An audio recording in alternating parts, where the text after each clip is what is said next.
For the best in eyewear, call Dr. Leeks Optometry. Last evening, dispatched a report of a injury motor vehicle accident with a motorcycle versus a burro on Highway 160. Originally, it was thought to be in the area of Vista. However, our crews determined it was actually much further north. Closest cross street was Harris Farm Road.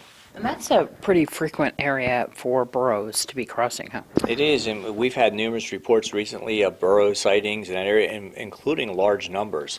So apparently this motorcycle was heading north on Highway 160 and encountered a burro crossing the roadway. There was an impact. The burro had sustained injuries consistent that it needed to be put down, and the biker was subsequently flown out by Mercier, who arrived at the scene. All right, and the burro itself was put down by animal control or an I-County sheriff? It was a combination effort.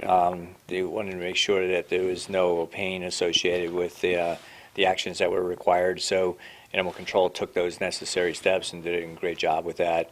And then the animal was dispatched.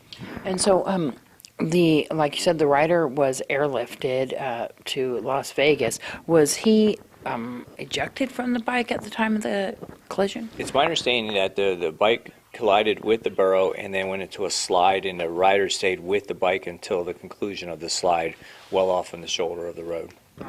And what's some advice that you have for people up in that area? Because that seems to be happening quite a bit. You know, it's getting darker earlier, and burros are extremely difficult to see at night. There's not a lot of illumination in that particular area. There's no street lights.